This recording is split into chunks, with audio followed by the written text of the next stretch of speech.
You are tuned in to the Shockwaves Video Cast, presented by Bob Nalbandian, host of the Shockwaves /HardRadio Podcast on HardRadio.com and the Shockwaves Skullsessions Podcast on RoadrunnerRecords.com/Skullsessions and Sterling Entertainment. The Shockwaves Video Cast is sponsored by Metal Blade Records, Brave Words and Bloody Knuckles, Roadrunner Records, and HardRadio.com.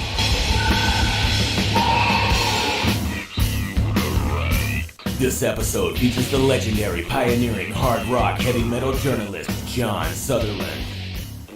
Well, you know what's cool is, back then, late 70s into the early 80s when I was a kid, I mean, I used to die for watching Don Kirshner's rock concert or Midnight Special, and maybe once a month or once every 2 months you'd get AC/DC, Thin Lizzy, Rainbow, Black Sabbath, bands like that on there. And that was really the only time you would hear that, or on the radio. They would have like King Biscuit Flower Hour, some of the concerts, but that was what you really lived for, and it would maybe be, once a month you would get something like that, and that was really... I'm trying to remember when they had those concerts. I think they were like King Biscuit was like on Sunday afternoon at 5 o'clock or something. Yeah, exactly. And I'd have all my tape machines all just ready to go up like that, and I'd be ready, and then it would be some flower band from London, and I'd be really crushed. Yeah. But if it was UFO, I'd be on the phone calling everybody. Can you hear? I'm taping this, so if you want it, I got it. I used to listen to those things faithfully. Absolutely. And I remember one time listening to a Thin Lizzy interview on KLOS, and Phil Lynott gave out his home phone number. Really? Was that when he was reading poetry? Because I remember on one interview when I was a kid, he was reading off poetry to Jim Ladd, I believe. Yeah. This wasn't that instance, but he used to do that. That was his start. That was pretty cool. And that was one of the reasons why I was such a big Thin Lizzy fan, because he knew how to write songs. He knew how to tell different stories. He never repeated himself. Every Thin Lizzy song sounds different than any other song. He didn't write 3 or 4 versions of the same song.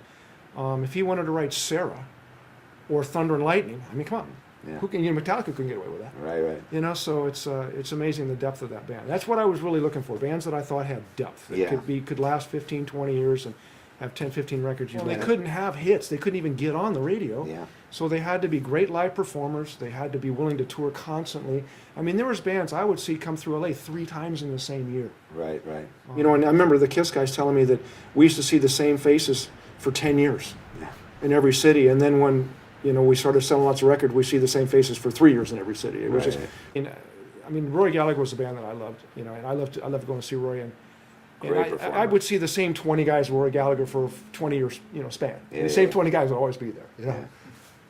But that's one of the things that was fun for me, especially when I got to know John Cornelius and Brian Slagle, is I always like seeing them at the show, just to catch up on what they were listening to, what I was listening to, and see if we all had the same with the metal shows. Back in the days, the Armored Saint shows, the Metallica shows, all those bands, you would always see the same group of people there, and it was cool. It was the loyal. A lot of fun. Yeah, absolutely. But I think the thing about Record Review that was interesting was the fact that we could go into depth with the bands, and we took a lot of chances because we didn't have to do anything to please advertisers, or we just, the audience was pretty. It rolled over pretty good, but it seemed to be just really consistent. I can remember a couple of stories that I really struggled with or didn't want to do. I never was a Kiss fan. I mean, I was 24 when the first Kiss record came out, so it didn't get to me like it did to all the guys who were 11 and 12, and they just went nuts. To me, I thought, nice band, good songs, great bombs. Where's the guitars? Right. I just was kind of a snob. I was into UFO and Thin Lizzy and all that kind of stuff. But also, I loved Leonard Skinner. I saw him the first tour. I knew they were different.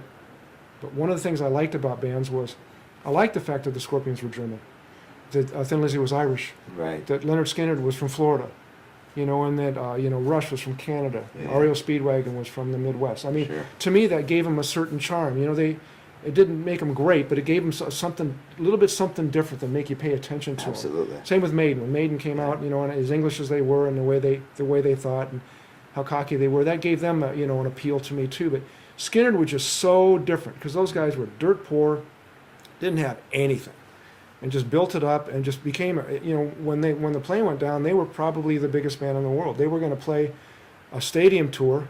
The Stones were kind of in between, doing what they were doing. Beatles were gone, and everybody was waiting for somebody to be really big. Then on a Friday night, I heard about the crash. And my best buddy ever going to rock concerts was a guy named Tom Yates. And Tom and I were talking, and we were basically crying on the telephone going, this is it, man, our band's over. And then the editor says, well, if we can get a story done in 24 hours, we can put them on the cover. And we'll beat everybody to having them on the cover.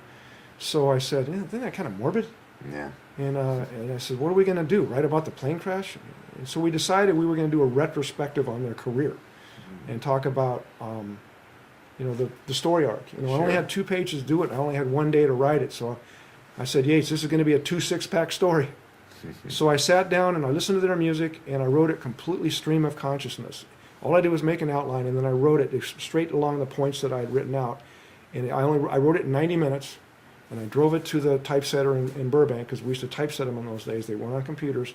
And she laid it out. The next day I got a look at the cover and I proofread the whole magazine, and 9 days later it was on the newsstands. Wow. And the band read the article. It got to them, and I got a letter from a guy named Gene Odom, who wrote to me and said, I was born 20 feet away from Ronnie Van Zant, and I was 20 feet away from him when he was killed. And this is the best story ever written about the band. And they put my name on their box set. Wow. Which was that was probably the greatest compliment I ever got as a writer. And nobody in heavy metal would ever know that. We don't talk about Skinner. Sure. But that's I was just a big rock fan, and I just really wanted to make a difference and, turn people on to your bands. When I worked in a record store in college, we used to think the thought of a great band coming out and people not finding out about it would be like a crime. Yeah. And that's what you guys did better than me. All the fanzines, you would find these obscure bands and just run them up the flagpole. And I go, who the hell is Blitzkrieg? Yeah. Well, that's what we had that was obscure. I mean, back then, whether it might have been obscure to you was Scorpions, which I remember at the time were very obscure during the early Uli Roth era.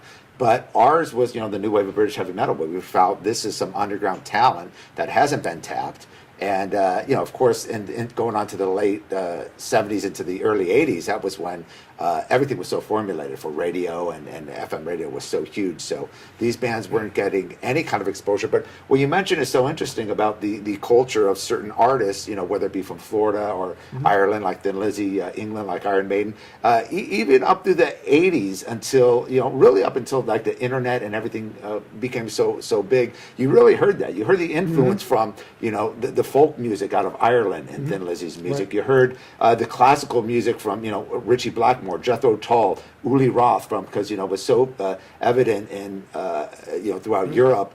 And, of course, the blues, a lot of the British blues guys, of course, Free, Ron Stewart, The Faces, Humble Pie, they were very, blues influenced by American blues. But you really heard, even into the 80s, like the French bands, Trust, Ocean, Voix du Fait, Warning, they sounded completely different from bands out of Sweden, like, Silver Mountain, Europe, as well as the bands from Australia. Maybe they all have that kind of AC/DC-ish sound. Angel City, Rose Tattoo, but every country kind of had their own culture. But I think nowadays, with because of electronics and the media, everybody can hear everything. Everyone can hear everything. Yeah. So a band from Australia will sound the exact same as a new metal band from Los Angeles. So you don't really get the culture influence as you did. I think that kind of ended probably around the late 80s. Yeah, and another thing too was we couldn't put something in a magazine if the band didn't have a deal, because who's going to buy it? Nobody knows who they are. Sure. So I wasn't allowed to, I really didn't pay attention to that kind of stuff. The first time I started paying attention to unsigned bands was when Metal Massacre came out. Right. Because I saw all those bands opening up for regular bands. Yeah. And then Brian put that record out with, John and Brian put that record out. And I said, okay, this could work. And I always thought the record companies were lazy. Because I was a big Stevie Ray Vaughan fan, and he didn't get signed till he was like 28 or 29. And he was great when he was 15. Yeah. Oh, did you know him back then? Oh, I saw him around. The first time I ever heard of Stevie Ray Vaughan, I heard the Stones talking about him. Oh, really? Yeah, and talking about how great this kid was and all this stuff. And I go, how come this guy didn't get... He played Montreux without a record deal. Right. Well, Hendrix played, Monterey without a record deal. Yeah. So I could see the importance of the fans and the kids getting into these bands, but to me, I would lobby for, I'd hear a great demo or something like that, or I heard Diamond Head from, through you guys, and I wanted to write about them, but, I couldn't put it in the magazine because they didn't have a record. Yeah. So It was just different. Yeah. It was Well, the just thing, different. true, is the independent labels you talk about, Brian Slagle with Metal Massacre, and of course Mike Varney started the U.S. Metal. Right. That really did open the floodgates for all the American independent labels that follow. Of course, you had Neat and a few in Europe beforehand, but the Roadrunners, the Combats, Music for Nations, Megaforce. Right. Really, that became the floodgates, in the early '80s, and it was really started by the just compilation records of fans like you, myself, John Cornarins, Brian Slagle, Mike Varney, that just wanted to expose great music that didn't have a chance to be heard from major record labels. Those records wouldn't have existed if the bands hadn't taken the initiative to make the individual tracks. Because what I saw being up into the industry where you guys were down in the fan area was that I would see a Great White EP. Right. I would see a Queensryche EP. I'd see a Rad EP, and it wasn't on Atlantic or Capitol or what they eventually would be on. And I was going, how did this happen? Did the band make it? Did somebody's dad pay for it? How did it happen? And every story was different. Yeah. But by having the people making the records, and I had a little bit of trouble with the sound quality in the beginning. They weren't recorded very well, but I could tell that the hunger was there. That they wanted to make it. And the top of the pops was Soundhouse tapes. And when you can sell 5,000 copies of anything, you're doing some business, because that people pay attention. That's money. Yeah, People absolutely. pay attention to that. But I'd never seen bands make records. And when I was starting to write for Record Review in the 70s, when bands made demos, they would always put a cover on their demo of a famous song. And the reason they did that was the A&R guys were so brain dead, half of them, that they couldn't tell if a band was any good unless they did a song they knew. Yeah, exactly. And so if they didn't do a good version of Blowing in the Wind, they wouldn't like the band or wouldn't pay attention to them. So, I mean, even Van Halen had to put You Really Got Me on their demo for the people to get it. Right. They couldn't understand that Ain't Talking About Love is just really a pretty good song. And they just, they had to do the covers, and then they got to the point where you could be a completely original band from the beginning. I mean, the Stones, the first Stones record probably only has 3 originals on it. Yeah. It was all Blues covers. covers, It was all, they were obscure, Yeah. but they were covers. Well, look at